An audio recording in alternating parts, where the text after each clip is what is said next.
Now, let's talk about Princess Kate. Let's talk about the Princess of Wales. Now, as you know, she revealed this weekend that she has cancer. She's also, yet again, asked for privacy, and some of the stuff that's been written and said about her in the past few weeks is obviously disgraceful. I mean, I said it on the Sunday Showdown last week. She's obviously sick, right? She's always been sick. What she's exactly sick with, well, we don't know. And there's a conversation about whether we should or shouldn't, or how much or how little, but that's for them to decide. But as it stands right now, we get public statements like this. This, of course, came as a huge shock. And William and I have been doing everything we can to process and manage this privately for the sake of our young family. As you can imagine, this has taken time. It has taken me time to recover from major surgery in order to start my treatment. But most importantly, it has taken us time to explain everything to George, Charlotte and Louis in a way that's appropriate for them and to reassure them that I'm going to be okay.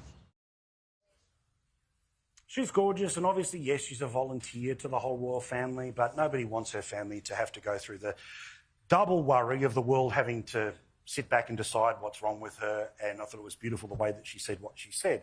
And I'm also pleased there are some people in the media who came forward and said, you know what, I did the wrong thing in wildly speculating about what's wrong here, and well done to Kerry Sackville, who wrote today in the Sydney Morning Herald that she was part of it. She was more than happy to talk about, oh, is it this and is it that and all the rest of it, but she owned up to that as a personal failing. And I've got to say, while we disagree on politics and all the rest of it, I like when anyone turns around and says, you know what, I got it wrong.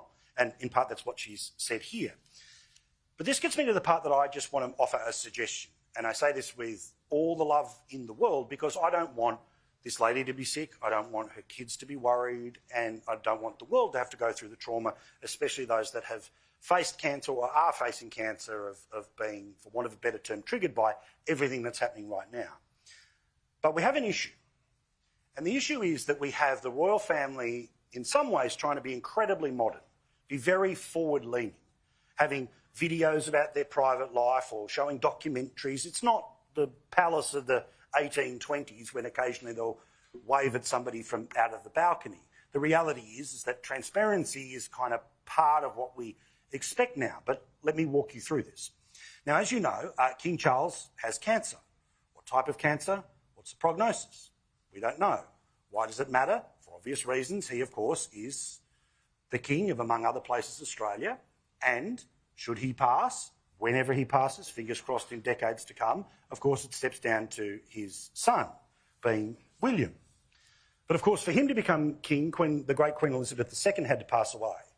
And do you know what was written on the death certificate of the Queen? Old age. That was it.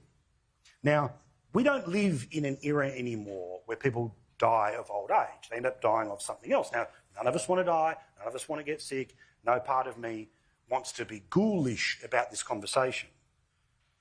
But in the same way that we should know what's going on with the king, we should know what's going on with everyone who's in the real line of succession, about who would be their replacements. In this case, I would suggest as well with Catherine, because she ends up being the Queen. And there's a model for this. In the United States, they do a yearly physical of the president. Now, yes, the current one is dead, but still. Theoretically, they do a medical test of the president. And I was having a look at this today, and it's literally 24 pages long. And it shows you what they're being treated with, what medication they're being treated with, what might happen into the future. It is a very detailed document. Now, again, missing from the current one is anything about the Scarecrow's brain. But the point is, I think this is where maybe the royal family have to start thinking about this as an option into the future. Now, whether it starts with the king and it's only for the king, okay. Whether it's for the king and the immediate heir, maybe. Because there's so much symbolism in and around the throne that one of the worst things that people who don't like it as an organisation is that they use speculation to undermine it. Hence why when we were having a conversation about the Princess of Wales, who was quite crook, we were talking about marriages and body weight and all of this other crap that has nothing to do with it, because at some point when she becomes the Queen, there's a certain section of people that have been worked over that there's nothing special about the role that she takes. So, just a suggestion, and for the record, when I made this suggestion to my mum earlier, she said, no, leave them alone. But still, I just think Let's follow the American model. Let's try to get detailed, proper information. Don't do it for kids, but let's do it for people so we know where we are.